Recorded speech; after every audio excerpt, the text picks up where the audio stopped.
everyone. Today is Tuesday, the 12th of September 2017. What block height is it? It's block height 484,913. And today I'm joined by Shinobi. Hey, everybody. We got Rick with us. Hey, how's it going, guys? And Mr. Hoddle, come in. Hey, guys. I'm here. What's up? So glad you decided to join. Charlene will be with us shortly. First topic of the day. Oh my God, what the fuck did this guy do? He dropped a bombshell on social media. This is Charlie Lee, founder of Litecoin. Big fan of the guy, have to say. And told everyone, like I predicted, like I kept on saying last week, we're just going to keep on getting these headlines. And everyone's going to say, no, but it's not really true. And he's saying, looks like this time China finally banned Bitcoin exchanges. Anonymous sources, I trust fully. There is only one response, just hodl. And then he took a lot of hit for it. But apparently it was actually Whale Panda, I think, that got to this first and was tweeting out. And then we got like a screen grab from Bitcoin. Actually, this is a translation from their webpage, but there were also screen grabs of this going around saying that they were going to be...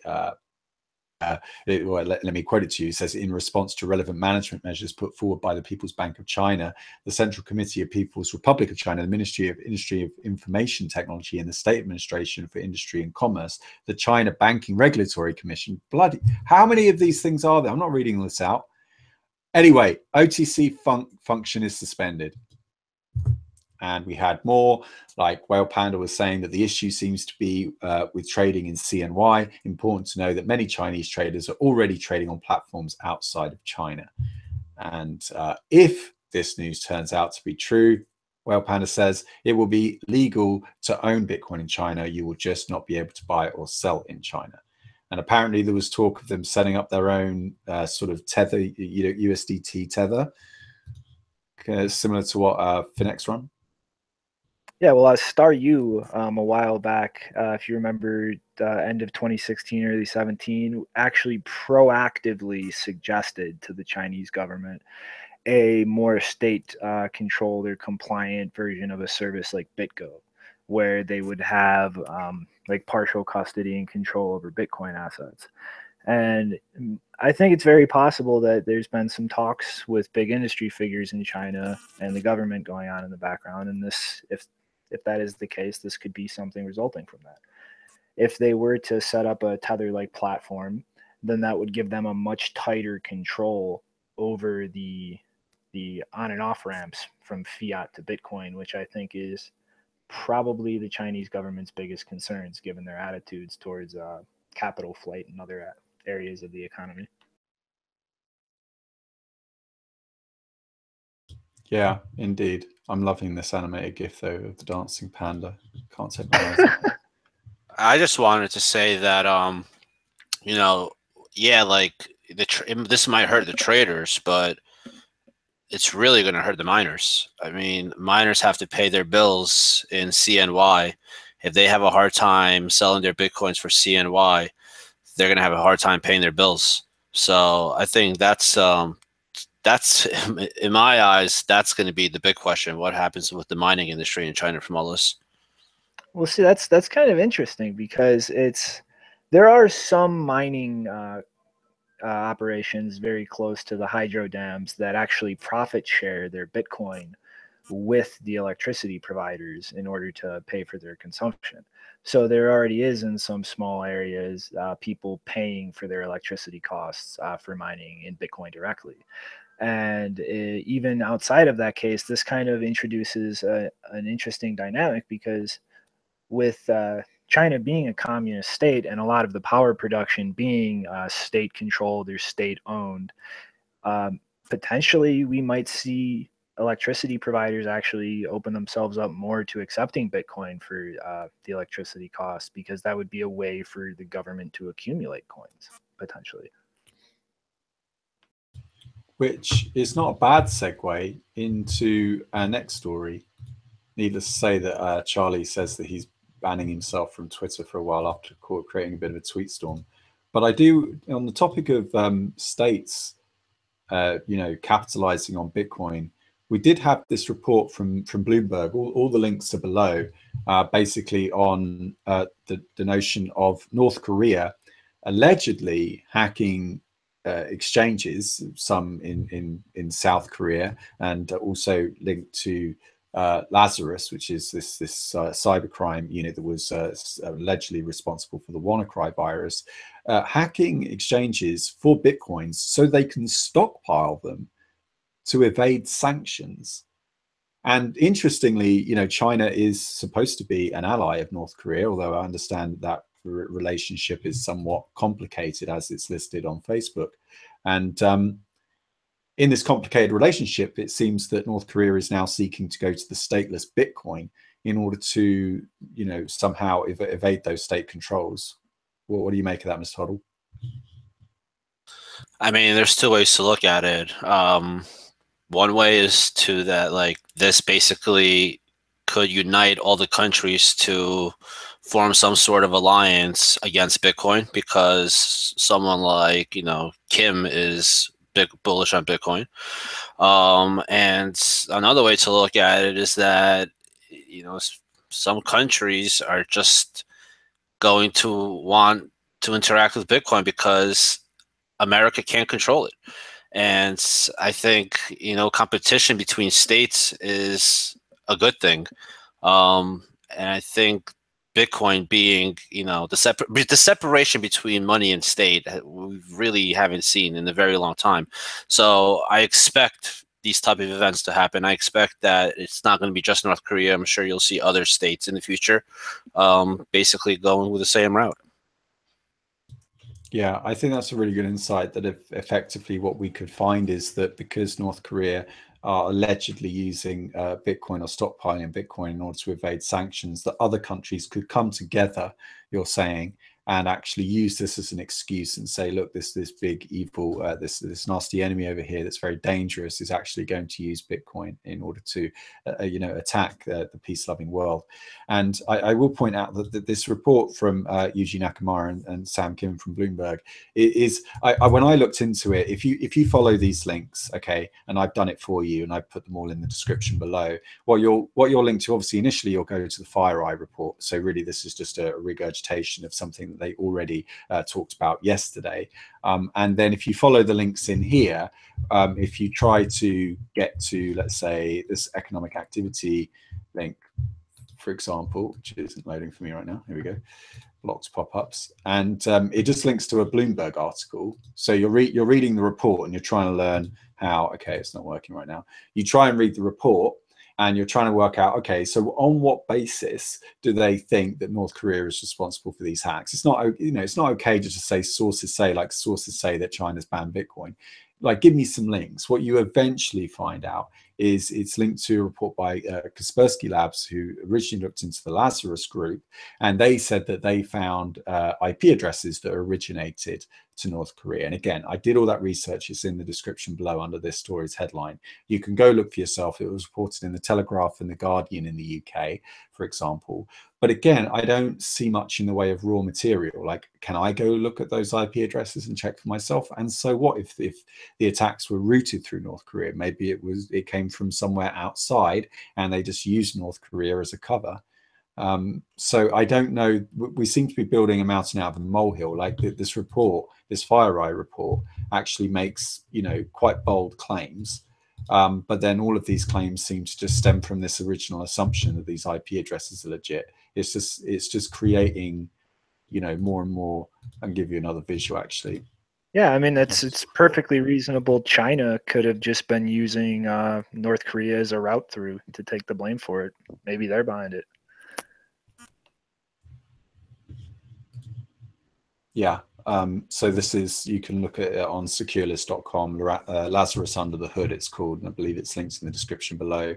And you can see, all the places that were hacked. If you remember the Polish banks, you may recall some of our viewers were victims. And again, I mean, I just feel like there is this anti-North Korea agenda right now where we just blame everything on North Korea, whether or not they're actually responsible. And also another insight that came from the Mumble chat whilst we were preparing today's show, was Beauty Bubble said, look, it's a race for headlines. Like everyone just wants the clickbait. Everyone wants the headlines so that they can get the views, the clicks, the links, the likes. And I talked about it before, but it's really just, a circle jerk. And I feel like nothing's really made for television anymore. Everything's put on television so you can capture a 3-minute soundbite that you can upload to YouTube so that you can get all the hits and then just funnel all that stuff back to your website and sell for advertising.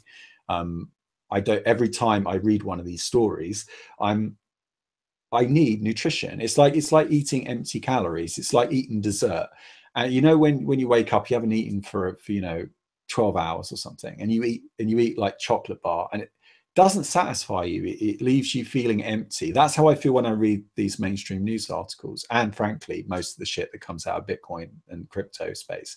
I feel like there's a lack of nutrition. I feel like there's a lack of depth. I try to look for links. They don't link it. So then I have to, put in long keyword strings into my favorite search engine. And every time I try to get to the bottom of it, I can't. They end up linking back to themselves as sources. Or as I found on this little rat race today, researching this story, I found that they would link to an independent source, but then that independent source links back to them.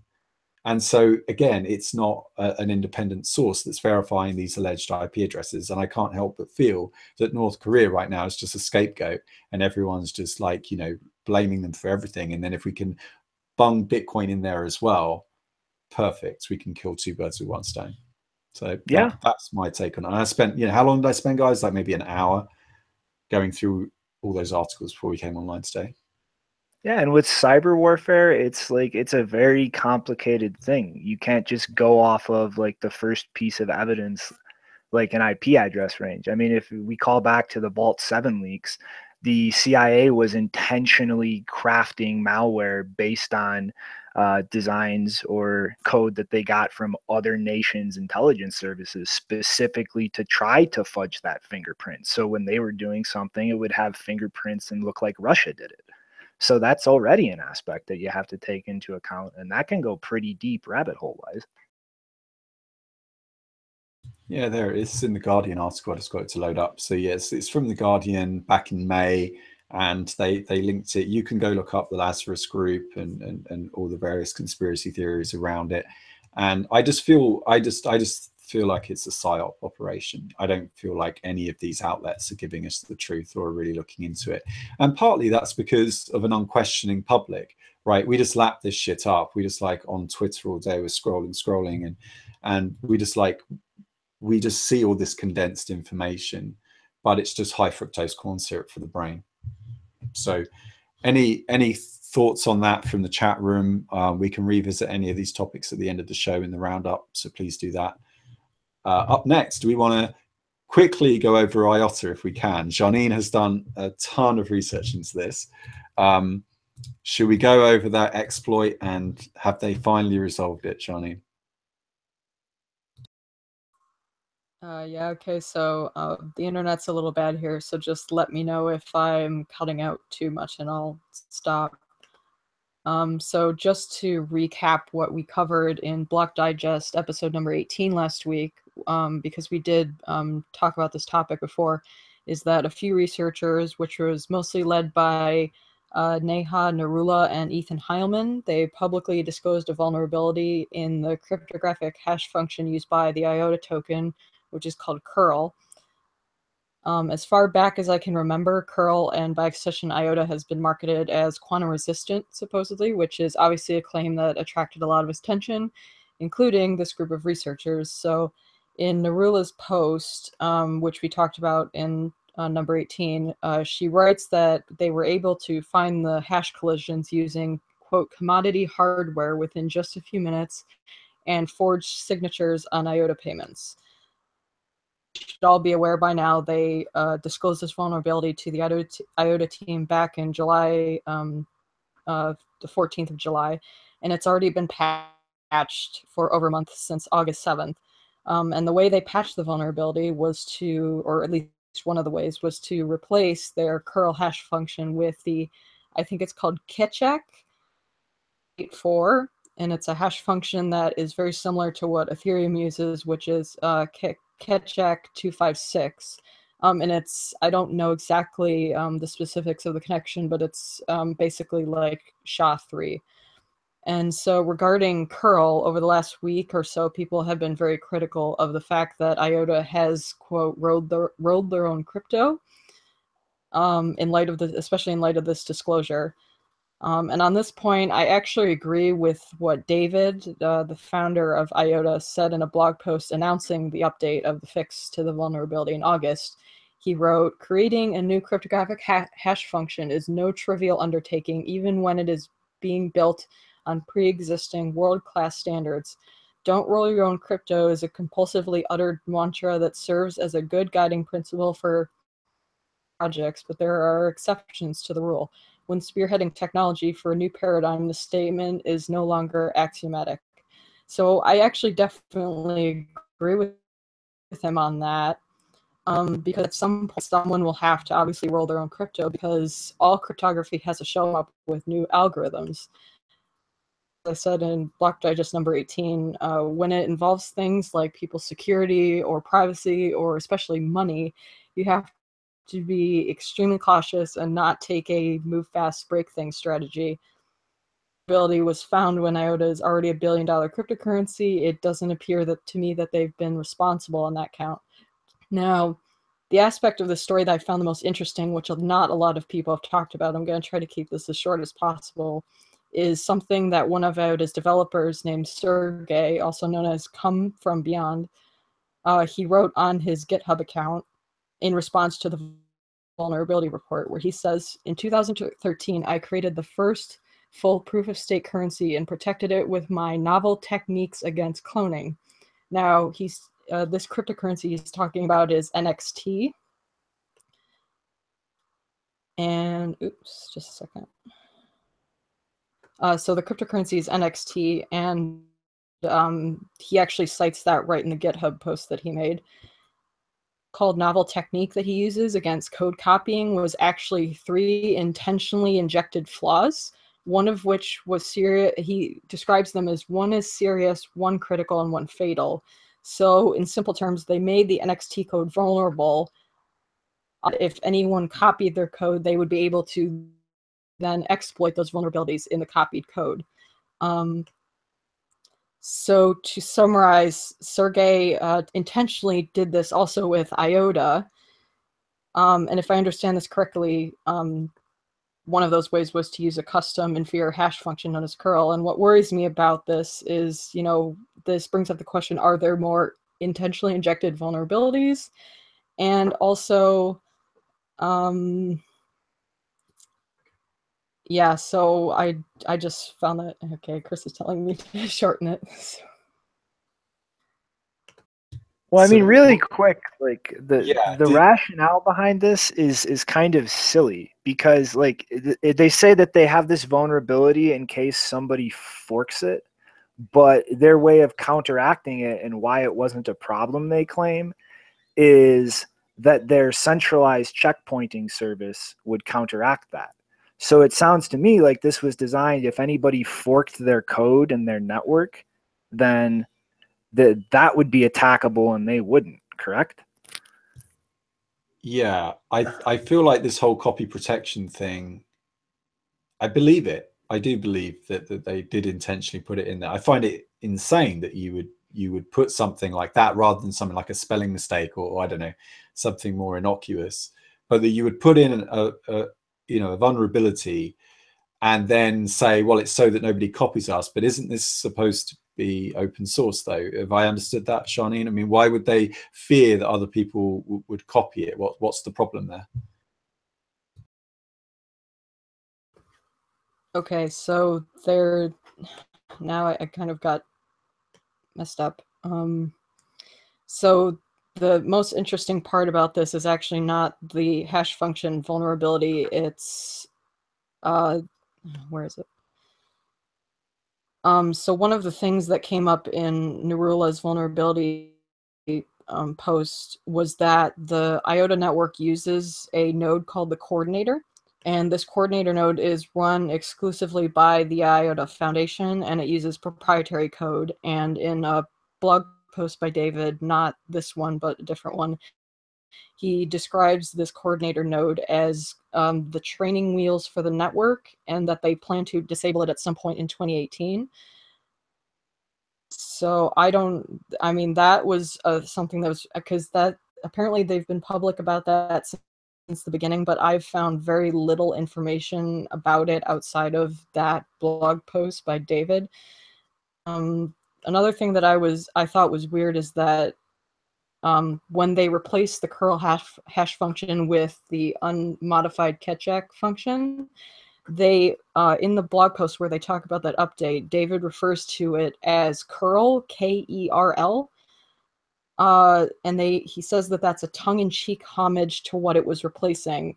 But I find that a little weird that they basically took someone else's cryptographic work, the Kitchek algorithm, and then they rename it for sentimentality reasons, when at the same time they're concerned about their own code being copied by someone else and like a competitor network being set up. I find that behavior to be very contradictory. It's hypocritical as hell. I mean, it's ridiculous. Right. So just a warning out there. I think I get the sense that David feels like this has gone on long enough, and actually it wasn't actually, such a serious vulnerability. We were discussing with David the possibility to come on and talk about it. I didn't want to make this into a big thing, just because right now it's like a $2 billion market cap. Yes, that's an awful lot of money on which to, you could put your capital into something that's highly experimental. I think that's true for all cryptocurrencies, to be honest, including Bitcoin. But when developers are putting in, intentionally putting in vulnerabilities in case somebody copies it, and then the way that they've handled it and the way that it's kind of been handled, press-wise and in the media, I mean, it should just be, we're just here to report the facts, right? We're just trying to relay things to people.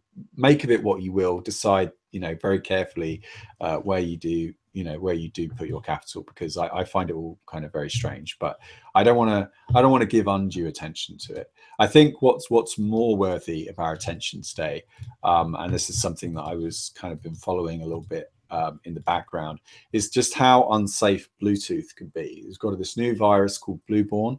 I think, Shinobi, you've done some reading on it as well. And one of the reasons why this could be a problem is that if you store Bitcoins on your phone and your phone has Bluetooth, as illustrated in one of these videos, I can't believe that someone's already got like the marketing, you've got the hashtag, you've got the website, you've got this kind of fancy video that gives you a lovely illustration of how it works. And it can just basically pass from device to device. It's sort of like an airborne computer virus, if you will, that can just go from device to device and basically infects people without them even knowing. I mean, obviously it's going to drain your battery. I mean, you're going to see signs that it's on there. Your phone's going to start heating up. But Shinobi, can you go into any detail about how harmful this is? Yeah, this is a really big deal. Pretty much what it does is it'll start off with a Bluetooth discovery. It'll grab your device's MAC address, and then it'll fingerprint your operating system. And then from there, because essentially Bluetooth is a protocol that is implemented pretty similarly, but when it comes to the details, differently for every operating system. And so like even TCP/IP, like there is a standard stack of code in your operating system that lets it know how to deal with the wider internet out there. And this takes advantage of two flaws in the Bluetooth stack. One of which allows you to potentially dump a memory location, similar in a way to what Heartbleed did, and potentially leak cryptographic keys that are used to encrypt all of your Bluetooth communications. So this would lay bare any Bluetooth connection. And then the second one actually piggybacks on a different part of the stack, which would allow the attacker to access your memory and effectively inject a fake network connection in there so that your device would connect to them over Wi-Fi. And from that point on, they would essentially be able to man in the middle your entire connection. And there's some differences for each operating system, but the main two routes of exploit are effectively those on all of the operating systems except iOS, which actually developed their own algorithm to move audio to low energy Bluetooth devices. And so what this is effectively doing is sending data from your device to the Bluetooth device and so forth, but it's not actually checking the data to make sure that it is what it's supposed to be, the audio feed. So this is a unique route of attack to just the iOS. But the worst part, though, is this is a foot in the door, can do more than just a man in the middle, because once you started actually manipulating the memory on a device, you can start looking for opportunities to use different exploits to completely take control of the device. And if you were able to use somebody else's device that you had manned in the middle, or directly compromise a device that you got your foot in the door through one of these Bluetooth exploits, you could completely compromise the entire device. And considering we're all here in the crypto space and we're using our digital devices to secure our money, that should scare everybody, because this is something that's present on pretty much every system out there, can spread very rapidly, and in combination with other exploits could completely control your device. And yeah, Chris, if you want to go on in this, there's actually Bluetooth in the Ledger. Well, the new ones that aren't out yet, I'll pre-order batch 2. Yeah, so these will be coming out at the end of October. I was wondering, we should probably contact someone at Ledger. I'm sure it's perfectly fine. They're going to say, you know, that it's okay because of certain reasons. But this should give us cause for concern. I've always said that, you know, the best security is simple security. It's a chain. It's only as strong as its weakest link. And if you build these fancy devices and they're feature rich and they've got lots of moving parts, well, that's more things that can go wrong. And really what I want from a hardware wallet like the Ledger is I want it to be really simple. You know, I don't want it to have lots of inputs and outputs and lots of ports and devices. I want it to be very, very simple and linear, so that you can keep your security focused onto one channel, rather than looking at multiple channels and trying to do things over Bluetooth and such. I think wired connections are safer. 100% agree. And I mean, ultimately with the Ledger Blue, because they do have their own operating system that's very minimal for the device. It comes down to where their Bluetooth implementation came from. What was it lifted out of Linux or some other open source device rolled from scratch? And that's pretty much the only area in which they would have to modify anything if this device were to be vulnerable to this attack. I mean, at the very least, I want a hardware switch. I want to be able to switch off Bluetooth with a hardware switch. I want to be able to take it apart and see that when I switch it, the contact is gone. There's no power going to that. You know, that's why I said yesterday that really nothing beats a Raspberry Pi 2 with Electrum on it. You know, like it's got no connections. You can rip out the Ethernet port and, you know, you can just work with text files.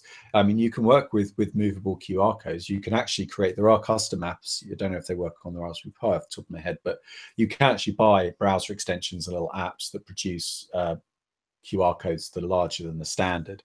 You just need an app that can read it. So in terms of, you know, creating a transaction on your phone, let's say from a wallet, the private keys are on this single board computer like the Pi. You can simply send it to the Pi, you know, via a camera, via, you know, reading off the screen, and then sign it and then send it back to the phone and broadcast it via your node. And then that way you've got a physical air gap between this very, very simple self-assembled unit and a phone. And at no point does your private key need to touch the network. And in some ways, I feel like that's more secure, or at least from the point of view of the user, they can have confidence because they set it up themselves from start to finish. And because there's no, you know, nothing physically connecting, I'm just looking to see if we've got one to hand. Here we go. I do have one to hand. I've got loads of these things all over the place. You know, just because you got this here and then you got your phone, you're pointing it to it, because you know that the private key is locked up safe in the device, you know that your keys are safe. And I just feel like, yeah, you can spend lots of money on these fancy hardware wallets, but nothing just beats simple security. I just want to say, unpaid shill attempt first, Mr. Hoddle. Everybody should check out Librem laptops, and they're actually working on a smartphone as well. But their audio input and output, the video, and all the wireless technology actually has physical kill switches disconnecting the circuit, like Chris was just talking about. yeah, I just want to make sure everyone is aware. If you're using Airbit's wallet, make sure you have that Bluetooth feature turned off, because I think it's on by default. Oh, that's a yes. That is a very good thing to mention. Yeah, I mean, patches are being rolled out for the BlueBorne virus, and you can follow it on Twitter with the hashtag. I actually quite like the way that these vulnerabilities are being publicized now with the hashtags, because it helps normies to like keep along. But yeah, this is purism again, unpaid. We're not affiliated anyway, but they do look really tasty, and I've seen people use them in the wild with the Cubes OS, which is a little bit of a learning curve to get into it. But I believe you can, you just put Ubuntu on there or something, if you just want to get going with it. But yeah, it's a really good piece of kit. It's about as close as we can get right now to not having, computers that have lots of binary files that we can't see or we can't inspect, because we were even talking about this the other day when we were thinking about this show format and it being open source, in the sense that we collaborate the news desk during the daytime to bring you these stories. We hope that when we give you the information, that we give it to you in a way that is self-evident and traceable. That means that you can actually go back through the claims that we make. You can look at the links in the description and you can verify it for yourself. We don't just read out headlines. We don't just plainly read out CoinDesk articles. We actually give you the depth and the insight behind the stories so that you can go and investigate it and do your own work. And what we realized, I think I came to the realization today, is that actually not all of you need to go and do that. Just enough of you do.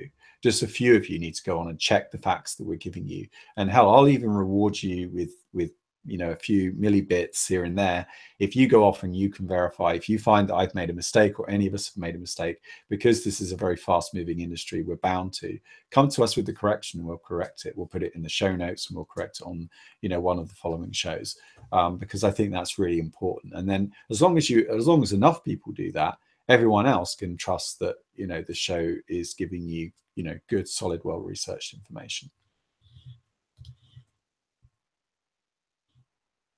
It takes a community to raise a child. Yeah, and with a child, is that what you're saying? The space in general, it needs information to flow, and if you have everybody keeping an eye on that information flow, then it's got the highest guarantee you can give it of integrity. Yeah. Rick, what's going on in the world according to Rick? Oh man, I'm just sitting here listening to y'all think about all this stuff, and it's got a lot to do with the way information's getting sent out and everything. But let me get into this story that I've been researching. This DMM company out of Japan. Let me get this screen share. Sorry guys, this is my first time using Hangouts here. So DMM is a company out of Japan, and they decided to get into the mining industry, along with the recent release from Internet GMO Internet Group. Let me see if I can find them here. Here, these guys. They also got into mining earlier. A release came out with a block digest we had earlier, said that we got into this story, and so I started looking into this story, and these guys, DMM, they've got some lofty goals. They want to be a top competitor, one of the top 3 mining companies. And they also, they're running a trial this next month. And then by the end of the year, they want to get a pool together. And then by the end of 2018, they want to be one of the 10 largest mining firms. So their goals are pretty big. And so I started looking to see how they compare to GMO Internet Group, and just sort of seeing how they work together. And DMM is much more of an internet service-based company, where they started in '99, and they run video streaming and online shopping. And the GMO Internet Group is much more of an infrastructure, where they're doing more domain hosting and name registration services. And I've started looking into this, and there's all these companies in Japan, they're getting into this because Bitcoin's going mainstream over there. But I was looking into this, and I noticed that GMO has a payment gateway that they've been working on for a while. And I noticed this little thing they had earlier this year. They had a leak of a lot of customer data, and all this data escaping out of their system, to where, I feel like there's more than just the mainstream getting into this because it's new and everybody knows it's going places. I think this is showing like why companies are really getting involved into it is because of the security risk with the systems they've had in the past. Yeah, so there's more of a utilitarian reason behind it rather than just jumping on the bandwagon. Right, definitely so. Well, I mean, that's good. That's good. I mean, I think you did a very thorough analysis. I thought it was really good. We should have you on. Like, you should become a regular on this show.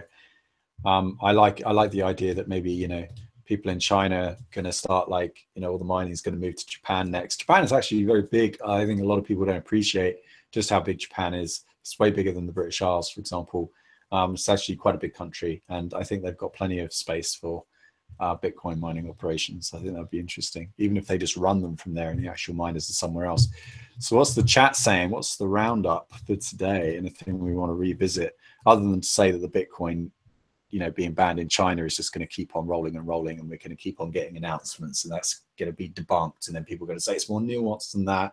Not all the exchanges, and then obviously some of them are based, like OK Coin Futures is based in Hong Kong and they trade in dollars. So, you know, how's that going to be affected?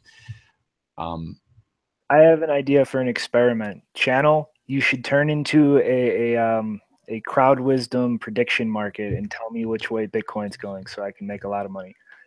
We should base it on Ethereum with an ERC20 token, right? Let's dig to the root. Let's just see what the channel says. I'm just going to blindly jump into a trade. Just do an ICO on this. It could be big. Yeah, lack of nutrition. Bashko saying James Bond's in there. Hashtag Russia. Maybe the Russians did it. Maybe the Russians are actually responsible for pinning this all. And another thing that was interesting about that story in North Korea was that Kaspersky Labs, it was reported back, I think, in July, that their actual software is banned from the US military.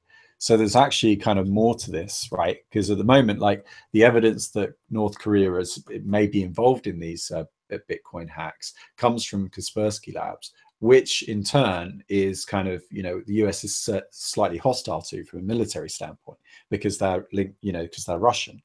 And so I find it all very kind of enmeshed and very tangled. But yeah, it's the 21st century. We're moving rapidly into information war over physical war. And I mean, it kind of sucks because, you know, you have experts like Kaspersky that are really some of the top people in their field, but now whole nations are starting to draw that reputation into question just because of the country they come from and the possibility of connections there. I mean, it really is moving into the post-truth world in a way. I heard someone say before, coin the phrase post-fact. We're in a post-fact media now. It's not about facts anymore. Facts are inconvenient and they're troublesome and you've got to go research them and it's hard. And people don't want to do work. And I know this for a long time, working on a news desk, just seeing journalists that would be fed, you know, press releases, or they could go off and research a story. And it's like, well, I might just go off this press release because everything's been done for me, right? The companies are incentivized to give them, you know, a one sheet, and they just say, well, okay, I've got a one sheet here. The article's been written for me. I just have to rearrange the words a little bit. Why should I go off and research things for a living? It just doesn't make any sense. Feelings don't care about your facts. Where was that a quote from, Johnny?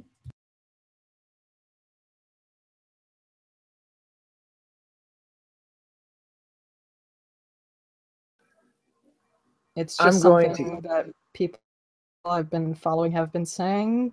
And they're also oppositely saying that because the slogan used to be facts don't care about your feelings, and they're saying that that's BS now. And it's like, okay, but that's a really scary world to be in where things can over facts. Who's they? It's really flipping reality on its head worse than I've ever seen. But who is the they, though? Who's saying that? You're not going to name them, okay? Charlene's in the private chat. She's not giving us her sources. Sources say, I can respect it. Feelings don't care about your facts.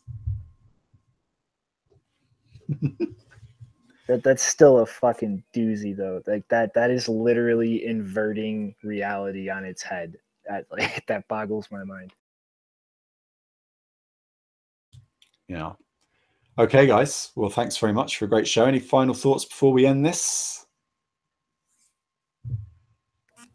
Anybody from China who can just finally, once and for all, lay to rest the uncertainty of this. Please. Please. It needs to drag on for at least a couple of weeks. Hopefully we should have Tim Pastor on tomorrow. He was the guy that was on Twitter yesterday. We highlighted his tweet where he, went through the article and put a big red square around sources say anonymous, we have been informed that. And it was just, this whole headline, like people were saying, it's just chasing headlines and there really is no substance to it. So on that very empty note, thank you very much for your time today. If you liked what you saw, you can hit the subscribe button. You can hit the like button. If you didn't, you can hit dislike. It's entirely up to you. See you next time. Bye-bye.